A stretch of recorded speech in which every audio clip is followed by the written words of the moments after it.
Hello, my name is Dana Dennis. My pronouns are she, her. I am a community organizer with the Riders Alliance. We are a grassroots group made up of subway and bus riders, just like yourself, from all across New York City, right? So we have volunteers, members, staff members, and even board members from all five boroughs. And really, what we do is we fight to make transit better, right? And by better, we mean we want to make sure that public transit is more reliable, right? Are you getting to work, school, doctor's appointments, various places on time? Is it accessible? So, can you afford it, first of all, when it comes to access? And also, do you have access to the system in general, right? At this point, only 25% of our subways are fully ADA compliant. So we have a lot of riders that are only able to take the bus, or even for that matter, no transit at all, just because of accessibility. So we certainly need more elevators, and we need more compliance around folks with mobility concerns, whether it is a parent trying to get a stroller up and down the steps, a senior with a walker, someone who recently had an injury. Elevators are for everyone, and we need more of them. And then lastly, affordability, which again is just access also, but like affordability really is a huge problem for many New Yorkers, right? Many of us are struggling to pay rent. We are struggling to put food on the table, and we are struggling to come up with $2.90, and right around the corner from a possible fare hike, right? And so every little cent counts. Whether we get to $3 in a few months, it all adds up. Some of us could barely, go from when it used to be $2. Some of you may even remember when it was less than $1, right? And so I have been in New York my entire life until recently. I am what we call a displaced New Yorker. I had to move out of New York, and I still work here. I still have my family here, my friends here. I commute here every week by bus, a lot of times by the PATH train now because I'm in northern New Jersey. I drive in because I had to get a car moving to Jersey. And a lot of that is also at another intersection of transportation, which is housing. I won't go down that rabbit hole, but if you can relate, then that means I'm talking to my people. Anyway, back to transportation. And so thank you to WeAct for inviting me. I'm sorry to everyone that I've not been able to be there in person. I had a little bit of a family emergency. It was certainly on my heart to be there with you all today. And so WeAct accommodated, allowed me to make this video of my presentation. And so I'm going to go in a little bit about some of the ways that we have been seeing transit justice play out, and a lot of the actions that we've been doing, and maybe a little bit of how some of you can continue to fight on your own in your own neighborhoods.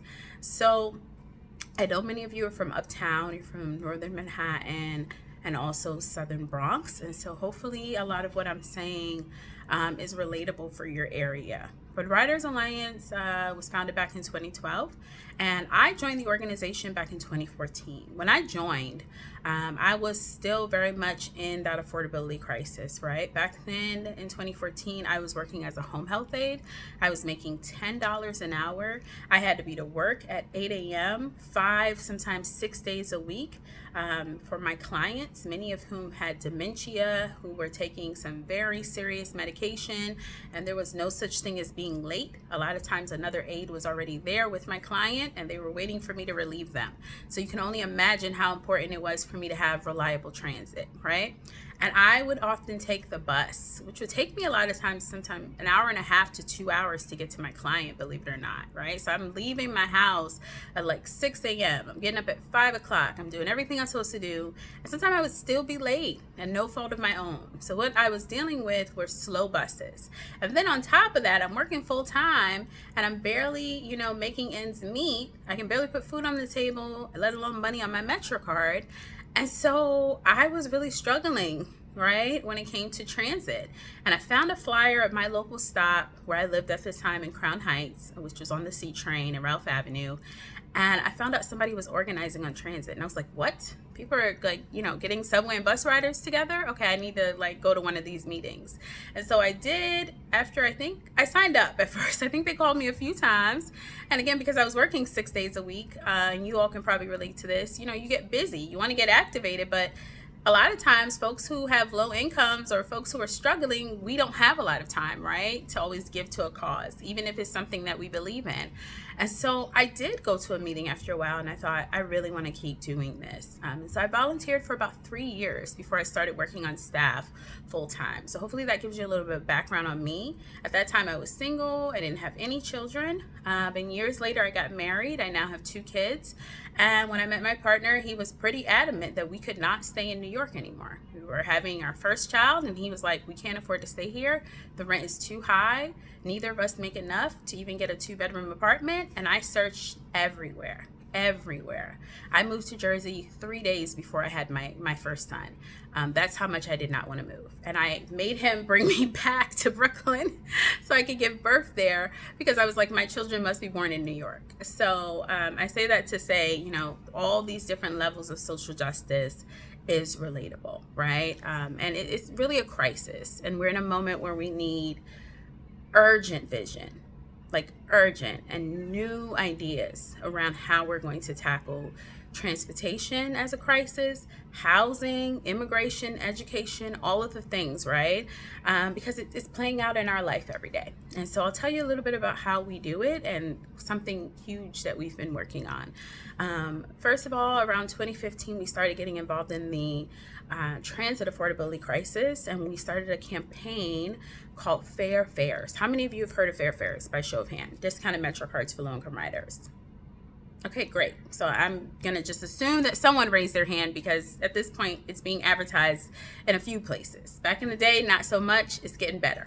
So Fair Fares is actually our answer, along with another organization called Community Service Society, and most recently our partners PCAC have been fighting on this as well. But back in 2015, we started to recognize that 1 in 4 riders could not afford, 1 in 4 low-income riders could not afford their Metro card, right? So they were like me.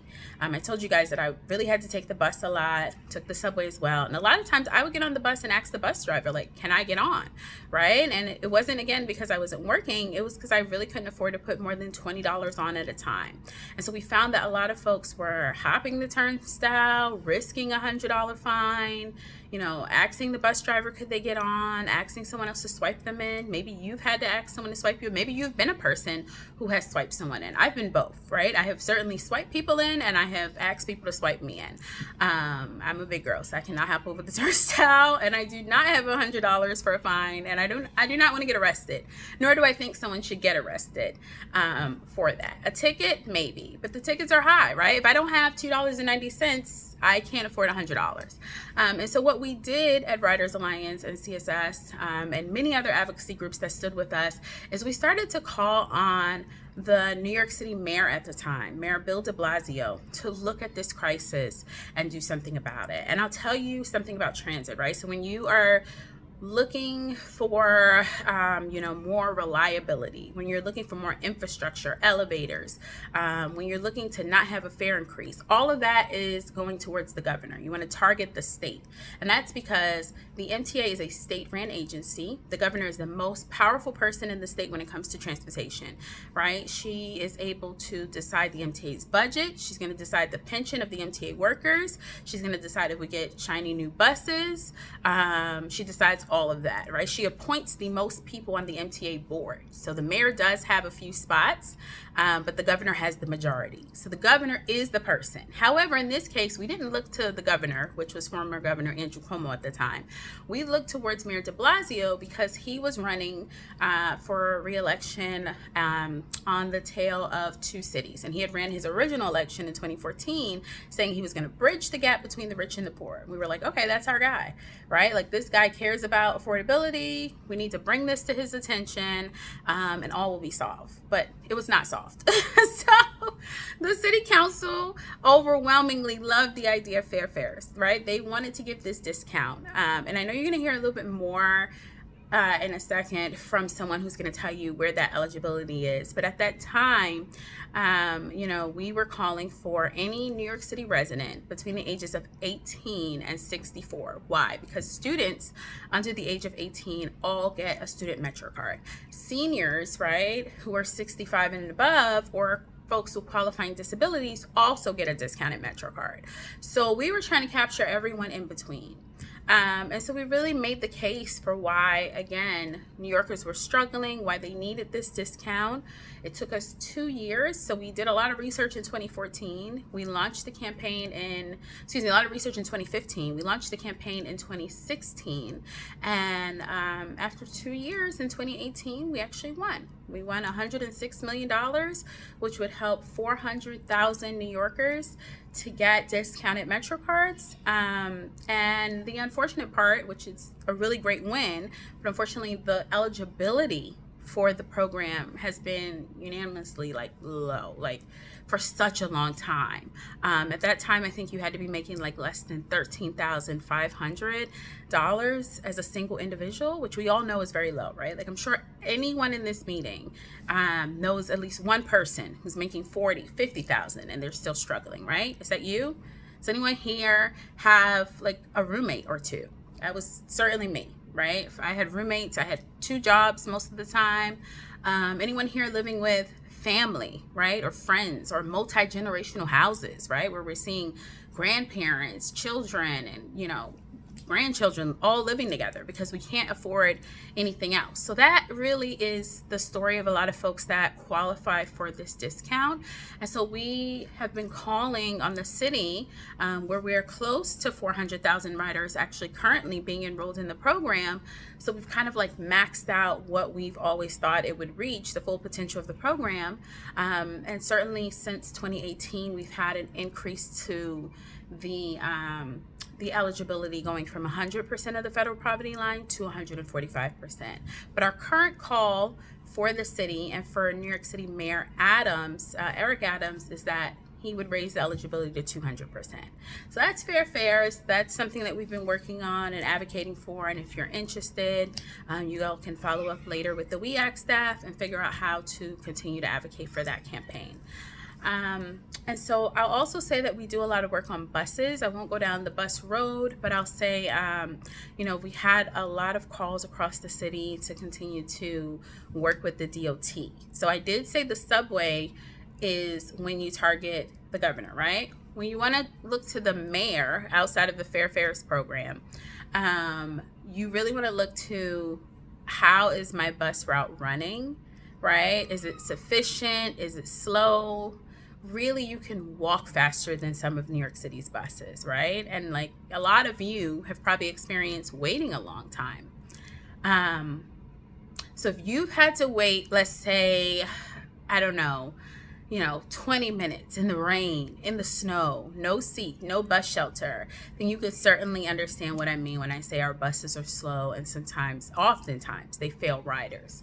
And so a lot of times what we're doing when we're advocating for better bus service is we're fighting to get bus lanes. We're fighting to have someone look at the bus route. Is it really serving the riders? Is it running on time? Do the passengers feel safe? Do the bus drivers feel safe? We talk a lot with TWU and MTA employees, right? We want to hear everyone's account of how we can work together. Ideally, in a perfect world, elected officials, transit employees, everyone from the train conductors and bus drivers up to the headquarters of MTA, along with you all as subway and bus riders, would all be able to work together. We're not there yet. We certainly have a lot of work to do, but that is the goal. And so we are continuing to advocate for better bus service. And we're also continuing to advocate for buses that have a fewer carbon footprint, right? We want to make sure that buses are safe in terms of air quality and that they're, not harming communities. And so it has been a fight over the years to make sure that not only are we getting the most updated fleet of buses across our city, but that we are having that be a priority, especially in communities of color and low-income communities, right? We want to make sure that Like, we don't want to be the last to get dibs. Start with us first. Why? Because historically, we've seen in our communities, we are the first to have, asthma or respiratory concerns. We are the least likely to have good quality health insurance and access to health care, right? So many of us don't even have a PCP, a primary care physician. And so there's been so many barriers that we have faced due to many things, right? Historical racism to be the number one probably factor in that. And so as we counter these systems that have, over time shown us harm, whether it's healthcare, transportation, you name it, we want to make sure that we're removing barriers and challenges within the community. So I'll say that. And then moving on from bus service and how we are really tackling that issue. Lastly, I just want to talk to you all about a hot topic that's been across the city and something that I've been working on for many years and Riders Alliance has been championing. How many of you have heard of congestion pricing? All right, so I'm assuming everyone. I really want to know how you feel about it. If I was in the room, I would open up for questions, but I'll allow WEAC to take that on. But I will say that, congestion pricing wasn't something that we just jumped out and said we were going to work on. In fact, if you asked me what congestion pricing was 10 years ago, I didn't know what it was. So there are people who've been working on that for many years, long before me, but I have been fighting on that issue for about 7.5, 8 years. So what happened was we continued to go to the state and the governor at the time, which was former Governor Andrew Cuomo, and we said, hey, we need better transit, right? Especially in 2017. I don't know if you all remember the Summer of Hell, as it was called in 2017, but it was literally the summer where you would see images and crowds just gathered on platforms, right?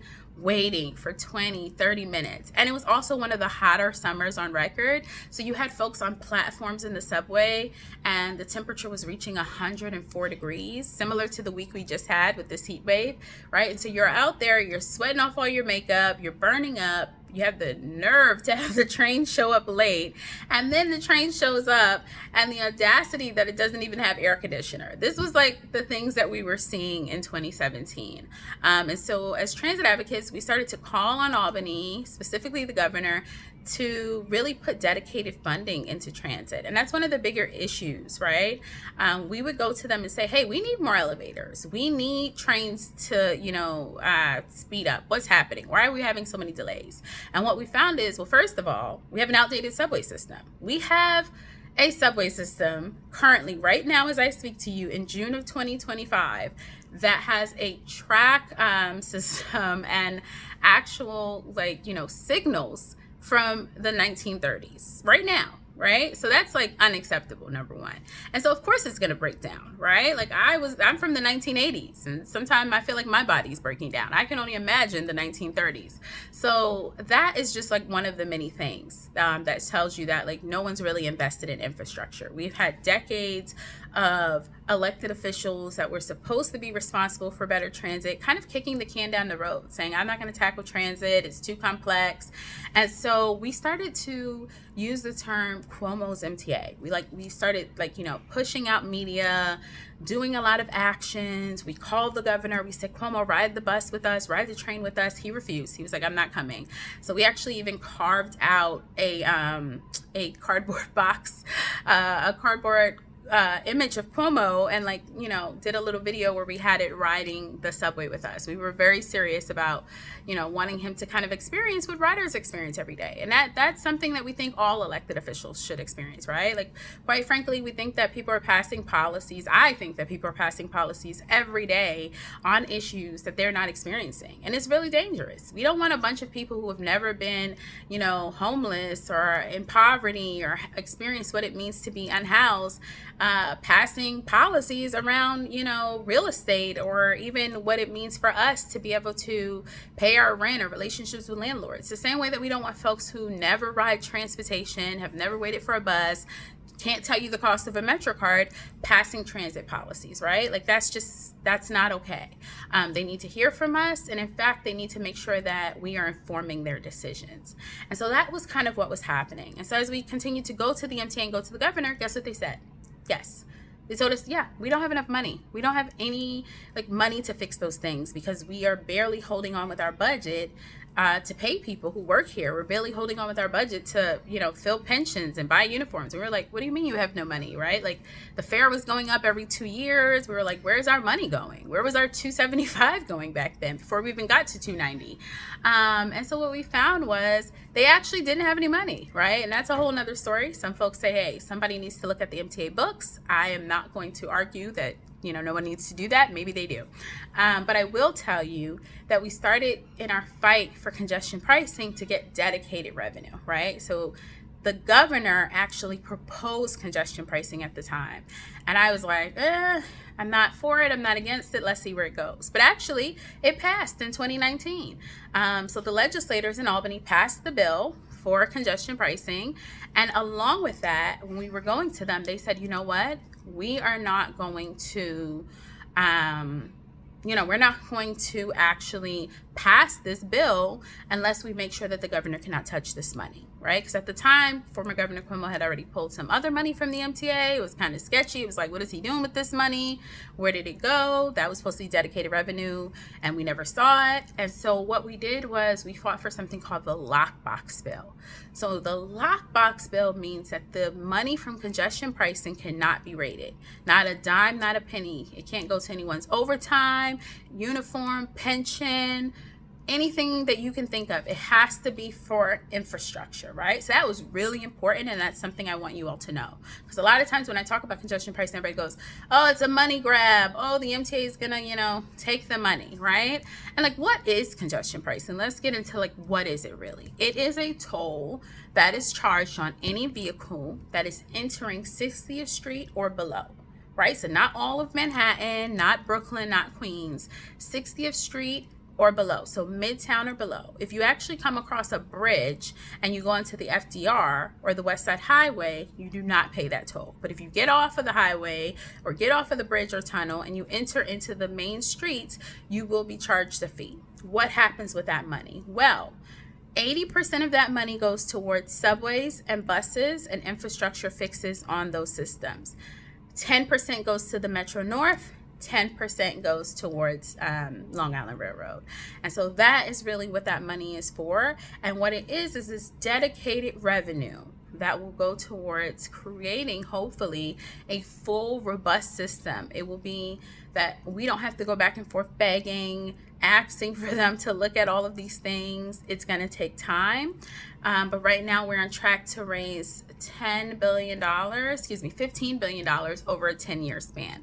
So it's estimated that it would raise $1.5 billion a year. And I know that's a lot of money, but again, that's a lot of money that has to be dedicated by law to fixing transit. So I'm sure you guys have a lot of questions. I know, again, a lot of folks are not in love with the program, but what is happening, if you want more information, is you can go to congestionpricingnow.org and see where those fixes are going to be. We are already on track to get another 20 elevators, right, over the next 12 months at various stations in all 5 boroughs. So you want to go check out congestionpricingnow.org. It'll tell you borough by borough exactly where you can expect to see some of these improvements, and you can see some of the other groups besides Riders Alliance has been championing this, and you can find out a little bit more about how we're continuing to hold the MTA accountable, right? We're meeting with them, we're chatting with them, we're still holding rallies outside their office, we're still going to board meetings because we want to make sure that we're getting these projects and that they're staying on track. And so I know that's a lot of information, but I'm thankful for everyone, and I'm going to hand it back over to your in-person facilitators, and thanks for hearing from me.